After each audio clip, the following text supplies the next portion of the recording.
It's time for Fun with Math, and today we're going to talk about logarithmic functions. And first, we want to start with this question: what are logarithmic functions? So here we have two tables, and hopefully you recognize this table A is modeling an exponential function, because you can see for these inputs here, if you plug in like 9, you get out b to the 9. So it's a pretty simple idea. If I said if you plug in x, hopefully you'd say, well, look, if you put a 0, you get b to the 0, 3, b to the 3, 6, b to the 6, 9, b to the 9, so x, you get b to the x. So the formula for this table is simply just y equals b to the x. Today we'll talk about logarithmic functions, and so in general, we will be looking at these types of logarithmic functions, f of x equal to, and we'll let it be any base. We'll write log base b of x. This could be log base 10 of x, so we could be looking at log of x. The base could also be the number e, so we could be looking at ln of x. Or b could be any positive number, 2, 3, 4, and so on. So let's look at this table and see if we can establish the pattern. Clearly, if you have b to the number is going to go here. So b to the 0 is 0, b cubed is 3, b to the 6 is 6, and b to the 9th is 9th.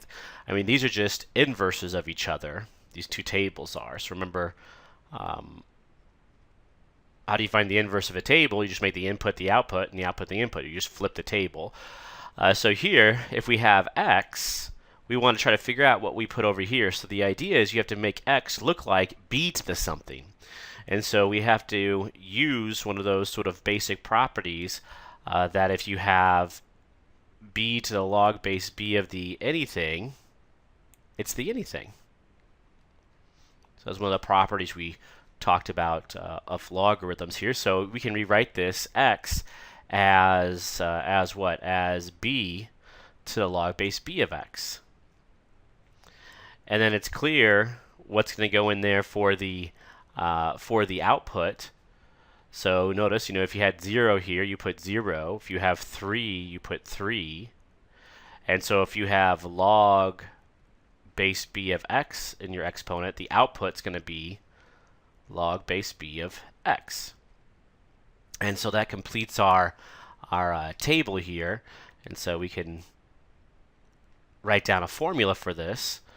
Right? The formula for the output is simply just y equals log base b of x. And so the inverse of y equal b to the x is just the formula log base b of x. And you can even check it, right? So if you plugged in b to the 6 to this formula, you should get out the number 6. So let's plug in 6. So you have log base b of b to the 6. So we plug in b to the 6. And of course, log base b of b to the anything is the anything. That was the second property here we had before this. If you had log base b of b to the x, we knew that's supposed to be equal to x, because by definition, that's what the log says. All right, so that's sort of the idea. Logarithmic functions, they're just inverses of exponential functions. So here we answer that question, what are logarithmic functions? They're just inverses of exponential functions. Sometimes it's nice, thinking about these formulas here and how they're related. You can come over here and you can kind of say, well, you have a number, say the number 5. You can think of the function here, f of x equals, let's say, 10 to the x. It's going to take 5, right, to 10 squared, or 10 to the 5th, sorry. Right, so it's going to take 5 to 10 to the 5th. And then if we want an inverse that takes it back, what's the inverse going to be? F inverse of x is actually going to be log base 10 of x. And so you can even check this on your calculator to see if that's true. And so if you do the log of 10 to the 5th, you'll see, yes, you do get back the number 5. So 10 to the 5th, and you get back the number 5 here. And you'll notice the buttons are arranged in sort of this sort of inverse order. So it's like, here's the log, behind it is inverse. Here's ln, behind it is e to the x. It's inverse. We even do the trigonometric functions at the end of the semester, and you'll see behind the trig functions, you have sine inverse, cosine inverse, and tan inverse, which are their inverses. Okay, so let's talk some more about these formulas and graphs. So here's the general formula. the f of x is equal to log base b of x, you'll notice that b will always have to be bigger than 0. The reason for this actually has to do with the same reason why for exponentials you don't want to deal with a negative exponential, right? So for example, we don't want to deal with -1 to the x. If we had -1 to the x, it would be fine for nice powers of x, like if you want to do -1 squared, there's no problem with that. You know, that's equal to -1 times -1, which is 1. But as soon as you have rational powers of x, like say 1/2, remember what that actually means. That means take the square root of -1, which is this sort of imaginary or complex number. And we don't want to work with these types of numbers. We want all our numbers to be real. So we'll make sure that our base here is always bigger than 0, so you don't have to worry with these sort of dealing with these imaginary and complex numbers. But there's basically two graphs, which is kind of nice because for lines there's two graphs. For quadratic functions there's basically two graphs. For exponential functions there's two graphs. And now we have logarithmic functions, which of course have two graphs. And one reason you can say is because exponentials only have two graphs, either grow or they decay. So let's take a look at the two different graphs. So what's interesting about these is they're inverses of exponentials. So if you think about the exponential graphs, let's draw the one for growth here. So let's call this b to the x. So there's the exponential graph for b to the x. It has a horizontal asymptote right here at y equals 0. And it passes through height 1. If you think about what the inverse will do, well, instead of having a horizontal asymptote, it'll turn out to have a vertical asymptote. And so instead of y equals 0, of course, it'll be x equals 0. And it'll still pass through this 1, but instead of being on the y-axis, it'll be on the x-axis right here. So it'll be 1. And it'll basically look exactly the same, except it'll look like this. So this is the graph of our function log base b of x. And this is when b is bigger than 1. Just like up here, remember b for growth is bigger than 1. So that's what that one looks like. And of course, there's another graph for decay. So for decay and exponential functions, it looks like this. So instead of going up, it's decay. So exponential k looks something like that. It also has a horizontal asymptote here at y equals 0.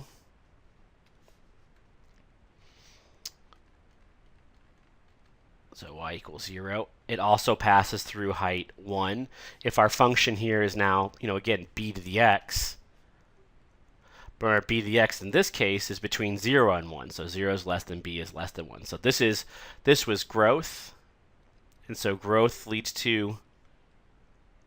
has an inverse and looks like that. And over here, this one is exponential decay.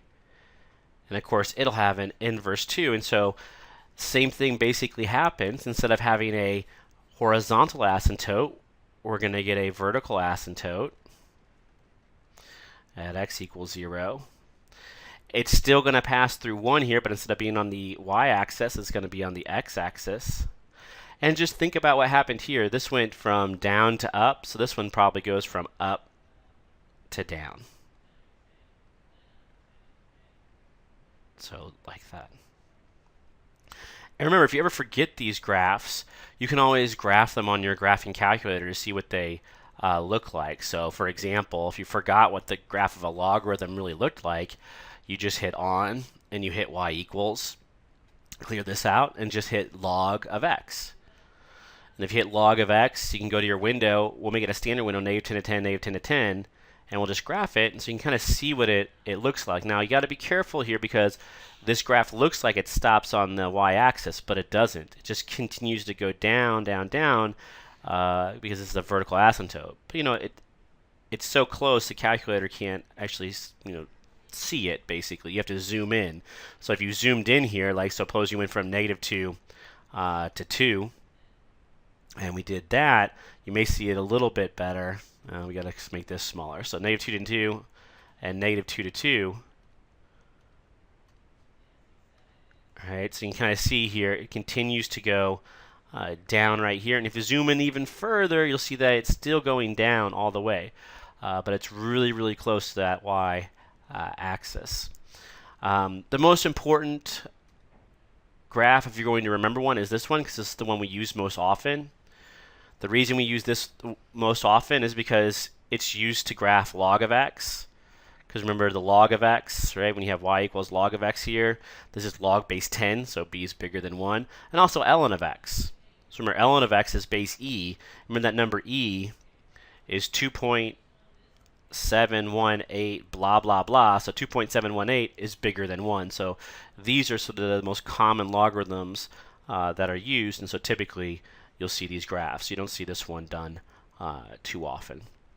Okay, so now let's take a look at an example now that we talked about the two different graphs. Oh, I guess here I should have written 0 is less than b is less than 1. Right, so there's two types of graphs there. Let's take a look at an example where we have to actually graph something. So we want to find the domain and range of this, the intercepts, any asymptotes, and finally we want to graph it. Now, remember, you can always graph this in the beginning if you want to. It doesn't hurt to have a picture going. Sometimes you kind of know where to look. Sometimes it's a little bit harder, but you can always just do a standard window just to get a feel for what this graph might look like. So log of x plus 2 minus 1. And then we're going to do our window here, and we'll do a standard window. So I'm going to go to zoom and do z standard for zoom standard. And there's a standard window, so you can kind of see it. You know, so it goes down. Now the calculator makes it stop here, but remember, it doesn't really stop, right? It continues to go down forever. So remember that this calculator is sort of a tool of approximation. So it doesn't always give you the most accurate information, but it gives you sort of an idea of what's going to happen. And even up here, it looks like it sort of stops right here, but it does continue to go up, just really slow. So let's talk about first the domain here that we have to deal with. So for logarithmic functions, what you want to realize, if we go back to this picture, is that it does have a limited domain. So think about the domain of this graph right here. The domain here would actually be from 0 to infinity, because there's nothing left to the y axis here. And then the range for this graph is actually everything, negative infinity to infinity. But it's hard to see sometimes because this function grows very slowly. So slowly, in fact, if you take the log of a really big number like a Google is 10 to 100. All right, so this is log base 10. So remember, log base 10 of 10 to the anything is the anything. So you just get out 100. So this number, 10 to the 100, that is a huge number. It's 1 with 100 zeros after it. If you plug that into this function, you only get out the number 100, which really isn't that big compared to that number. All right, so it's important to realize that this function does go up. The same thing basically happens over here. The domain is from 0 to infinity. These are the possible input values. You start here and you get all this stuff here. And then the output, the range, actually goes from negative infinity to positive infinity. So when we're looking for the domain of a function like this, what's important for the domain is to make sure this inside piece always has to be positive. So x plus 2 always has to be bigger than 0, because that's how the logarithm is defined. It's only defined for when the inside is positive. And then you subtract 2 from both sides, so minus 2 from both sides. And you see that x has to be bigger than negative 2. And so our domain for this one, d, is equal to, and so we start at negative 2, don't include it, and we go to infinity. So there's the work, and you can check it on your graph. So that's kind of what's happening here. You see there's negative 2 right there. Yeah, so all these input values to the right of negative 2, there's a graph above or below them, and so that's my domain. And now for the range, now here's where you have to be doubly careful, because the graph, right, so for the range, the graph makes it look like you actually stop right here, but you don't. Right? This actually continues to go down, getting ever closer to that vertical asymptote at x equal negative 2. So for the range here, we have to be careful and realize our calculator is not telling us the whole story, because it's just giving us an approximation of what this function looks like, or the graph of this function looks like. So we know that the range is actually negative infinity to positive infinity. All right, now let's talk about some x-intercepts. All right, so remember for x-intercepts, that's actually where you cross the x-axis. So if you ever forget, I just kind of draw a little picture here. I'm like, okay, what the heck is an x-intercept? And I think to myself, oh, that's where you cross the x-axis. So I don't know how far over to the right or left I might go, but I know I go up 0. So that's when the output is 0. And here you can't see it, but it does actually cross the x-axis somewhere out here, and we're going to go find that point. And the way that we find it is we're going to simply set the output equal to 0. So here's the function. We're going to set that whole thing equal to 0. So what we have here, and let's set it equal to 0 here. So we have 0 equals, so we have lots of room to show our work, log of x plus 2 minus 1. And now we want to solve this logarithmic equation. So what we're going to do is we're going to add 1 to both sides. So add 1 to both sides. And then we're going to do what the log says. So 1 is equal to log of x plus 2. Remember, since there's no base here, it's really 10. It's implied. And then I do what the log says. So the log says 10 to the 1 is actually x plus 2. So 10 to the 1 is equal to x plus 2. I'll subtract 2 from both sides, and I get 8 equal to x. And so my x-intercept here is going to occur at 8, 0. And that's what's happening on this graph. You can't see it, but on this graph, if you hit trace and you hit 8, you're going to see that you actually have height 0. So that's where it crosses the x-axis. And so then you want to do the y-intercept. And so for the y-intercept, remember it happens on the y-axis. I'm not really sure how high up you go, but I know you don't go over any. So it's 0, question mark. So this up one, you just plug in 0, and you get out your answer. So for the y-intercept, all I'm going to do is do f of 0. And so that's equal to, wherever you see an x, you're going to put a 0. So I get log of 0 plus 2, and then all minus 1. So it's just equal to log of 2 minus 1, which I don't know what that number is. So for the y-intercept, I'm just going to write down 0, log of 2, and then take away 1. And maybe I'll put parentheses around this 2. That way you guys don't think you can take the 1 away from the 2. And you can't, because it's stuck inside the logarithmic function there. All right, so and you can see that on the picture, right? So on the picture here, there's that y-intercept. That must be the log of 2 minus 1. And then for vertical and horizontal asymptotes, so let's do vertical asymptotes here. You know there's a vertical asymptote. You can kind of see it. It's right here. To find it, it happens when this inside is equal to 0. That's where we get the vertical asymptote. So that's when x plus 2 is equal to 0. And so then you subtract 2 from both sides, you get x equal to negative 2. So there's your vertical asymptote. And then horizontal asymptotes, there are none. All right, so for horizontal asymptotes, the way that you check this is you take the limit as x goes to, it could be plus or minus infinity. In this case, I guess we could do both sides. You really should do both sides, but let's look at plus infinity first, minus 1. And so what happens as x gets bigger and bigger? Well, this thing gets bigger and bigger and bigger. So when you take away 1 from bigger and bigger, it's still really big. And so this is just going to go off to infinity. And if you look at as it goes to the left instead of it goes to the right, so negative infinity, log of x plus 2 minus 1, we would say that this limit actually does not exist. It does not exist because this function right here is not defined when x is less than negative 2 or even equal to negative 2. So that there is no limit to be had, so it does not exist. And so in general, you don't have to actually write this down. All you need to write is none. And again, you can kind of look at the graph, but you have to be careful because it does kind of look like it levels out here, but it doesn't. It does go up. As you move to the right, you'll see that the y values get more positive, but just really, really slowly. All right, so now let's try to graph it, and including the asymptotes and the intercepts.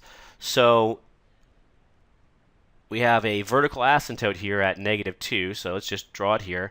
Remember, we're not going to draw this to scale, because if we drew it to scale, you wouldn't be able to see much. That's why your calculator is having trouble drawing this, because it's trying to draw it to to scale, and you can't see much if you draw something to scale. So we want to draw it to sort of form, sort of shape, so you see all the pieces. So I can kind of see what it kind of looks like here, right? It goes up and then kind of goes over, then it's going to go over up the x-axis. So I'm just going to label the pieces. I'm going to draw the graph, and I'm just going to label the pieces. So it has a sort of vertical asymptote here, kind of comes up, goes over, something like this. I'm just going to label these points here, right? So maybe I'll use some color to make them pop, right? So then you have this here, and so this is the point 0, comma, that's my y-intercept, so log of 2 minus 1. And then I have my x-intercept, which I'll use green, which is right here, and I'll label that 8 comma 0.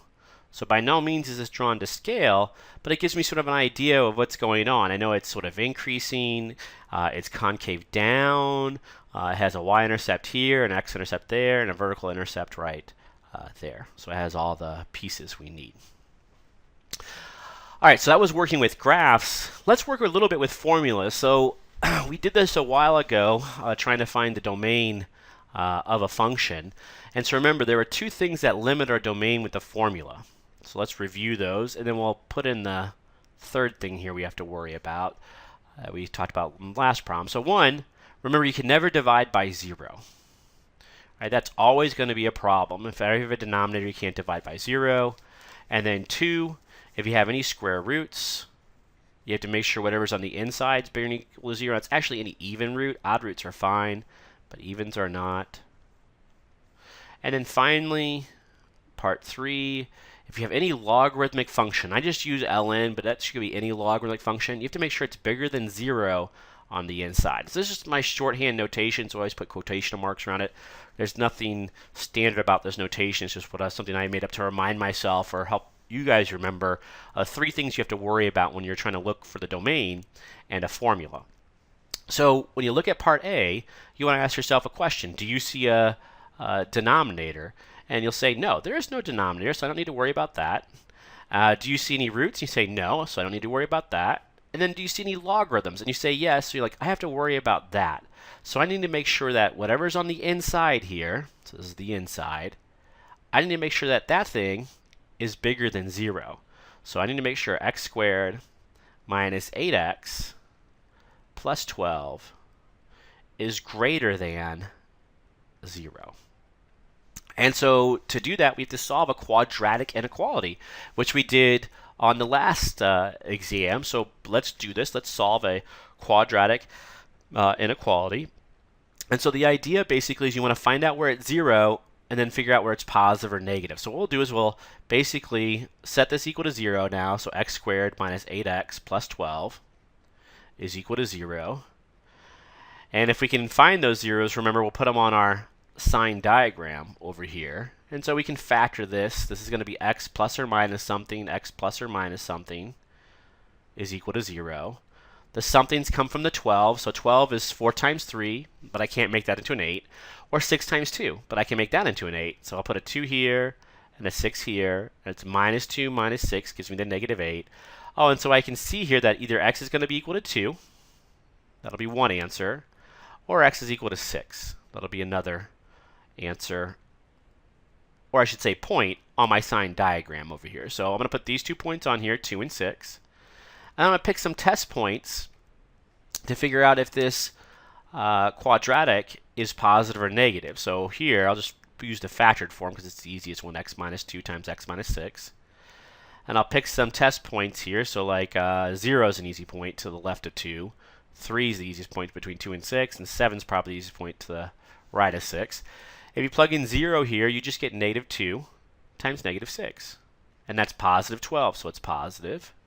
If you plug in 3, you just get 1 and negative 3. So 1 times negative 3. And of course, that's negative.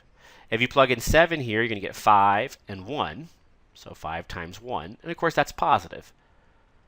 And so now I can tell you when this expression here is positive, and that's going to give me the domain of this logarithmic function. So the domain is going to be what? It's going to be all this stuff here up to 2, but don't include it because when it's equal to 2, this is 0. It's got to be, remember, bigger than 0 on the inside. and then all this stuff over here. And so you go from negative infinity to 2, union 6 to infinity.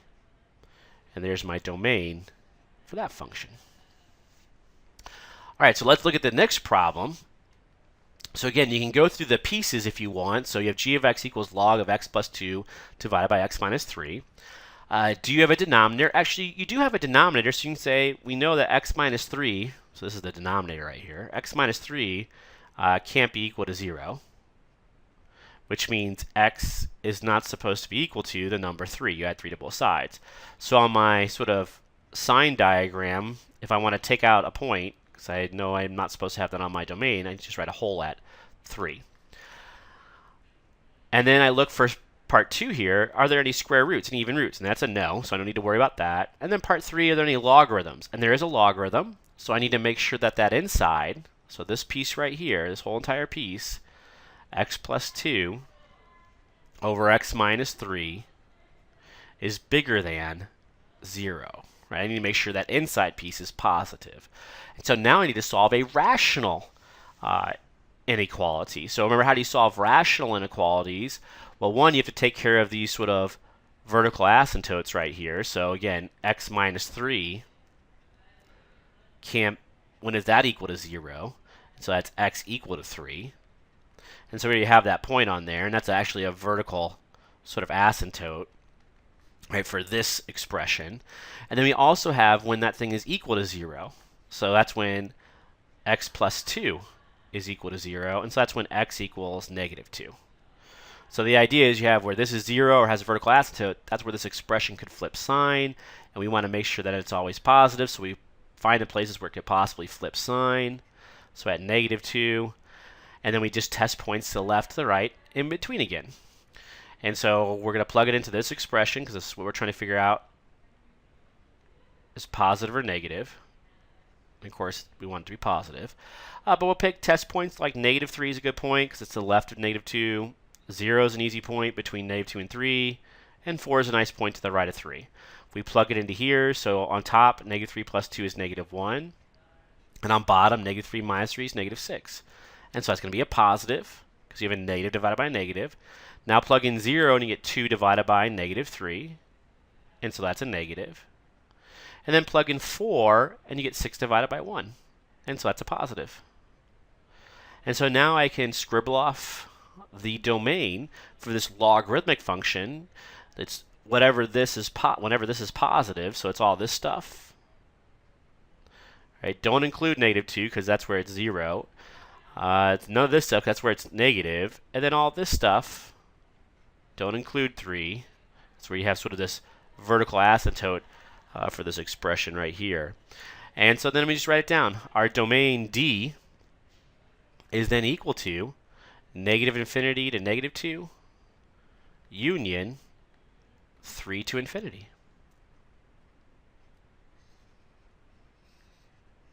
And so that's how we find domains with formulas. All right, so the last thing we want to talk about some modeling problems. And what's nice, that what students like about working with logarithmic functions and modeling is we typically don't have to find the formulas. They're typically given to us. So here's an example of using logarithmic models. And so let's see what we have. We have the percentage of a girl's adult height attained can be modeled by this formula, P of t equals 62 plus 15 ln of t minus 4, where t is the girl's age and P of t is the percentage of her adult height. Approximately what percent of her adult height has a girl attained by the age of 13? So typically, the idea behind these problems is, they give you a formula, and you have to use the formula to do something. And basically, it's either going to be an input question or an output question. So this one, age of 13, you have to decide, what are you going to do with 13? Are you going to plug it in for little t? Or are you going to plug it on this side for P of t? So basically, is it time or is it percentage stuff? Hopefully you say 13 is time stuff because it's age 13. So this is an input question in a sense that they just tell you plug in 13 and then find the answer. So this is 62 plus 15 and then ln of 13 minus 4, which of course is equal to 62 plus 15, and then that's ln of 9. because that's 13 minus 4. And you'll need a calculator to figure this out. So let's crunch this number on our calculator. So on my calculator, I hit second mode there to quit it out there and clear this all out. And I just do 62 plus 15, and then I have an ln of 9. And hit enter, and it spits out my answer. And so for this one, it looks like about 95%, 94.9. So I'm going to do 95%. So on here, let's write down approximately. This is approximately 95%, which seems reasonable. By the age of 13, most girls have obtained their adult height. So 95% of them will have reached their adult height by that age. All right, so that was an input question, so it makes sense that the next question is probably an output question, and it is, at what age does a girl attain 80% of her adult height? So on this one, you're not going to plug it in for t, you're going to plug it in for p of t. So let's do that over here. I'm going to hit 80 equal to 62 plus 15 ln of t minus 4. And now notice, over here, I didn't use the decimal form of 80%. I didn't use 0.8. And sometimes students get a little bit confused as to when they're supposed to use a decimal and when they're not. And it depends upon the formula. So notice in this formula, there are no decimals. This is not 0.62, it's 62. So just by looking at the formula from the context, I can see they're not using decimal forms of percentages. They're using the actual number for the percent. So that's actually kind of represents 62%. This is sort of represent 15% in a way. But I could tell from the context, the way the formula is written, that I don't need to write it as a decimal. So right now, I need to solve what's called a logarithmic equation, which we've done before. And so we're going to do this by hand to practice. So minus 62 from both sides. And so on the left-hand side, I'm going to get what? Well, if you add 20 to 60, you get 80, so it's 2 less, and so you get 18. Equal to, and then you have 15. And then you have ln of t minus 4. And then I'm going to move over that 15. Since I'm multiplying, I'm going to divide it out. So divide out both sides by 15. And so then what do I have? Well, I have 18 over 15, which these are both divisible by 3. So I really have just 6 divided by 5 is equal to ln of t minus 4.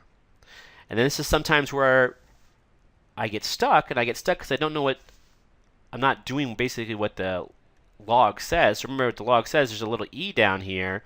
So I can rewrite this as e to the 6/5 is equal to t minus 4. So e to the 6/5, that's what the log says, is equal to t minus 4. And then once I do that, I can add 4 to both sides. And if I add 4 to both sides, I'm going to get my answer. And my answer is what? T is going to be equal to e to the 6/4 or 6/5, and then plus a 4. So that's the exact answer, which if you want, then I can approximate it right next to it, which I'll need a calculator. So on my calculator, I'll hit second ln to pull up the e to the button. 6 divided by 5, knock it out of there, add 4 to it, hit enter. And so it's about, let's just round down to 7 years old. So approximately 7 years old. So 7 years old. So they reach about 80% of their adult height by 7 years old. And so that completes this sort of lecture. So remember, if you're wondering what logarithmic functions are, they're just inverses to exponential functions. You should be able to recognize them a bit with tables, but mostly the formulas in the graph. Remember, there are 2 graphs. One basically goes up and one goes down, and then we have the modeling problems, which actually aren't too bad. They're just basically input-output problems, and then use your new calculator to approximate your answers.